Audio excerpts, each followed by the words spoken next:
If you have been paying attention, you've probably noticed something unsettling. The world seems calm on the surface, yet beneath it, subtle pressures shape hearts and minds. Deception spreads quietly, yet powerfully. Some call this time the little season. Revelation 20, verse 7 says, "And when the 1,000 years are expired, Satan shall be loosed out of his prison, and shall go out to deceive the nations which are the four corners of the earth." This is not distant prophecy. It is now. We are living in this season, and the enemy's work is subtle, systemic, and persuasive. Jesus warned his disciples about this very time. He said, "This generation shall not pass till all things be fulfilled." Matthew 24:34.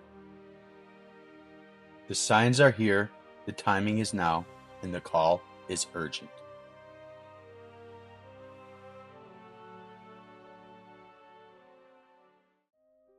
What is the little season? It is a brief period when the world is tested, when deception spreads across nations, and the hearts of men are revealed. Paul Stobbs reminds us that the millennium has already passed, and what we are experiencing is the losing the belief period of deception unleashed globally. Luke 8:13 says, "These have no root. In time of temptation fall away." Matthew 24:30 gives us the promise of hope even amid chaos. "Then shall appear the sign of the Son of Man in heaven, and then shall all the tribes of the earth mourn."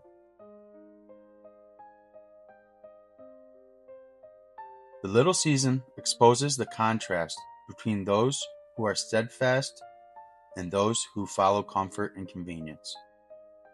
Comfort often whispers louder than courage, and lies more persuasively than truth. Cornfield emphasizes the global nature of this period. Every nation, every system, every institution touched by subtle deception.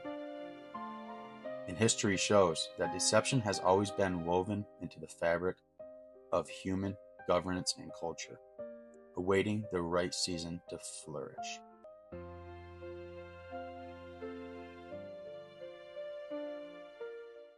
Modern parallels of deception.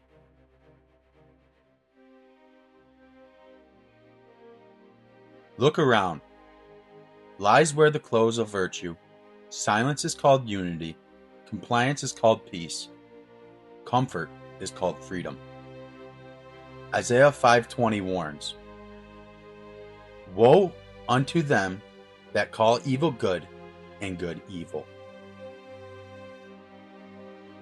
2 Timothy 3:1-5 paints a picture of our age. "This now also, that in the last days perilous times shall come.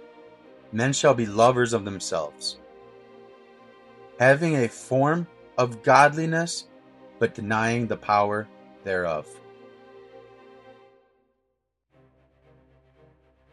Technology and media amplify the subtle deception. History is reshaped to conceal lessons, to confuse, to make the present appear safer and simpler than it is. JT Followed JC points out that the hidden manipulations of the past are crucial to understanding how the enemy prepares the war for deception.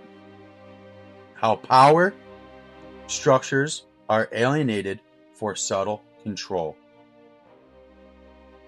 Even culture itself rewards obedience and punishes discernment. Comfort and convenience are exalted, while vigilance and truth are quietly marginalized.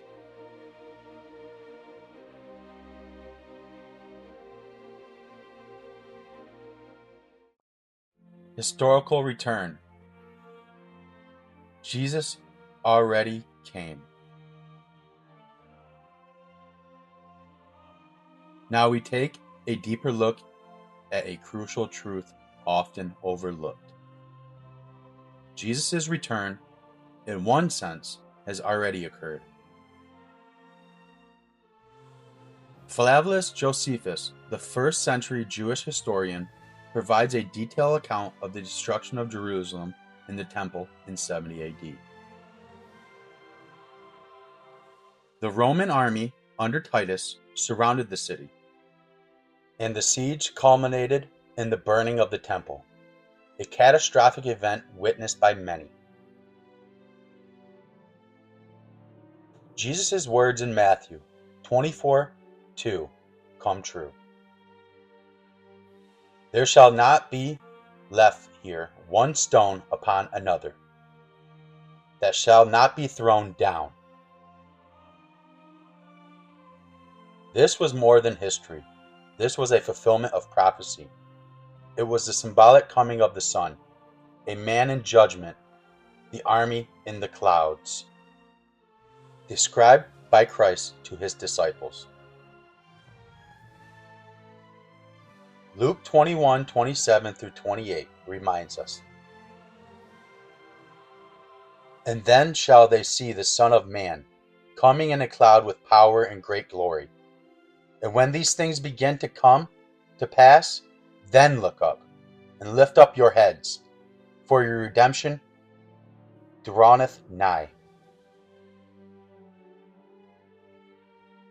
The Roman legions, as recorded by Josephus, can be seen as the manifestation of the heavenly army, the judgment Jesus spoke of, delivered upon the unrepentant nation. The temple, a symbol of the Old Covenant, was destroyed. The system of sacrifice ended, and in that moment, a spiritual milestone was fulfilled. Paul Stobbs and Cornfield emphasize that this historical fulfillment aligns with the millennium reign having already taken place. The events of 70 AD demonstrate that Jesus' return in judgment is already in motion. The world was already judged in a tangible historical sense, and yet the deception continues because the enemy is loosed in the little season. This is the lens through which we understand prophecy. The little season is after the spiritual return of Christ, but before the ultimate, visible return to the established eternal justice. It's the period of deception, testing, and revelation for humanity. Global deception and systems. The world continues to be subtly misled. The Global Peace Alliance, as modern society might call it, promises safety, harmony, equality, and unity, but demands compliance and silence. Daniel 8:25 warns, "By peace shall he destroy many." Revelation 13:7 says, "And it was given unto him to make war with the saints, and overcome them." This deception isn't always loud. It works through policies, technology, media, and social pressures. It convinces millions that comfort and peace are the highest values, and that questioning authority or seeking truth is dangerous. Even history has been subtly rewritten. Stories of past civilizations, hidden truths, and prophetic milestones are often ignored or suppressed. JT Follows JC reminds us that the manipulation of history and knowledge is a key tool in global deception.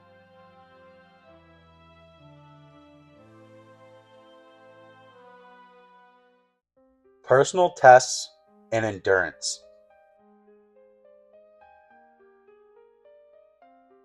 The little season is intensely personal. It separates the faithful from the complacent. Ephesians 6:11-13 instructs, "Put on the whole armor of God, that ye may be able to stand against the wiles of the devil." Luke 21:28 encourages, "When these things begin to come to pass, then look up and lift your head, for redemption dwelleth nigh." This is not time for panic, anger, or despair. It is time for discernment, patience, and courage.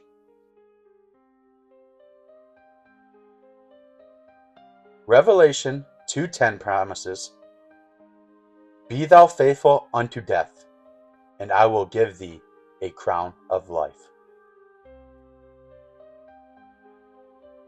We need to remember, the deception is strong, the trials are real, but the word is stronger. Faith, discernment, and vigilance protects the soul in the midst of this season.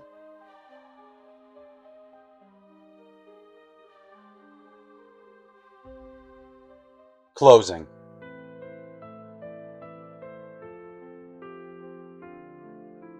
The little season is here.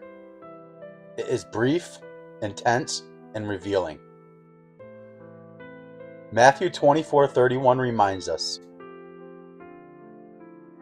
"And he shall send his angels with a great sound of a trumpet, and they shall gather together his elect from the four winds, from one end of heaven to the other."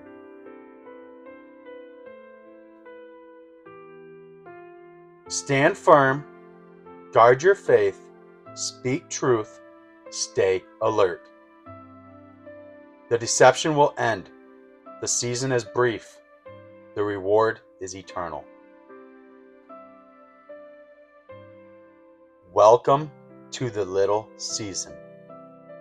Stand steady, stand faithful, watch, discern, and let the light of truth shine in this revealing time.